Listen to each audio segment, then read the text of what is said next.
और रामपुर से बड़ी खबर सामने आ रही है, जहां सरकारी भूमि कब्जाने के मामले में एक्शन हुआ है। 23 लोगों के खिलाफ केस दर्ज कर लिया गया है। बता दें कि तत्कालीन राजस्व कर्मियों के खिलाफ भी केस दर्ज हुआ है और जिलाधिकारी के निर्देश पर यह कार्रवाई हुई है। बता दें कि सरकारी जमीन पर कब्जा, साक्ष्य मिटाने का आरोप है, जिसके बाद ये कार्रवाई हुई है।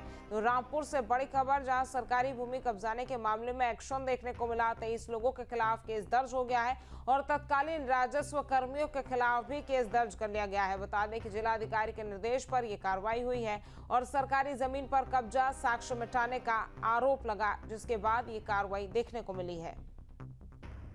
तो रामपुर से ये बड़ी खबर, जहां सरकारी भूमि कब्जाने के मामले में एक्शन देखने को मिला है। 23 लोगों के खिलाफ केस दर्ज कर लिया गया है। बता दें कि तत्कालीन राजस्व कर्मियों के खिलाफ भी केस को दर्ज कर लिया गया है। वहीं जिलाधिकारी के निर्देश पर यह कार्रवाई हुई है। बता दें कि सरकारी जमीन पर कब्जा और साक्ष्य मिटाने का आरोप है, जिसके बाद ये बड़ी कार्रवाई की गई है।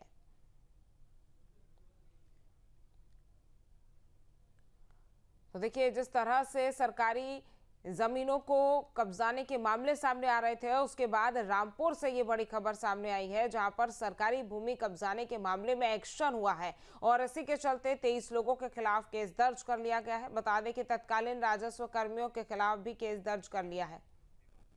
और इसी खबर पर ज्यादा जानकारी के साथ हमारे संवाददाता दिवाकर हमारे साथ जुड़ गए हैं। दिवाकर, किस तरह से ये एक्शन हुआ है और आखिर क्या ये पूरा मामला था जिसके बाद इतनी बड़ी कार्रवाई की गई है? देखिए, ये जो पूरा है, ये रामपुर में अम्बेडकर पार्क के पास एक जगह पड़ती है।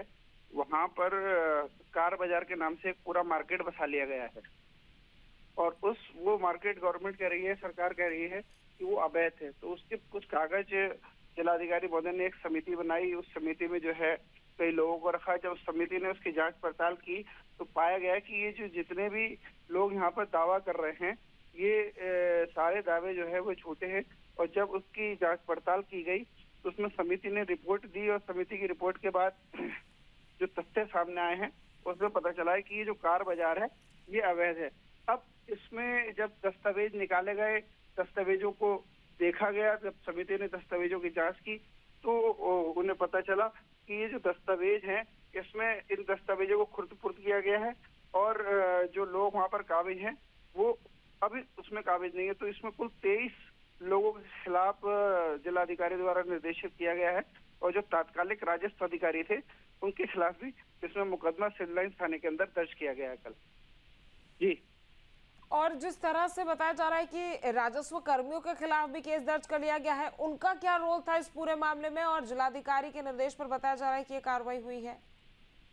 जी, क्योंकि कुछ ये जो सरकारी जमीन थी, इसमें अभिलेख जो थे उसमें फर्जीवाड़ा और धोखाधड़ी करने के आरोप में जो तात्कालिक राजस्व अधिकारी थे उनके खिलाफ मुकदमा दर्ज किया गया। मतलब उस समय पे जो इसमें राजस्व अधिकारी थे उनके माध्यम से ही जो ये जो कागज है, उसके जो दस्तावेज हैं, उसमें कुछ फेरबदल करी गई है, फर्जीवाड़ा करा गया है, जिसके लिए उस समय के जो तात्कालिक राजस्व अधिकारी हैं उनके खिलाफ भी इसमें मुकदमा दर्ज किया गया है।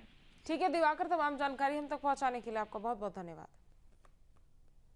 जहां भक्ति है हर शब्द में, कथाओं में छुपे हैं दिव्य रहस्य और ज्योतिष देता है जीवन को दिशा। धर्म से जुड़ी हर बातों को जानने के लिए हमारे चैनल स्तुति को सब्सक्राइब करें। चैनल पर जाने के लिए इस लिंक पर क्लिक करें।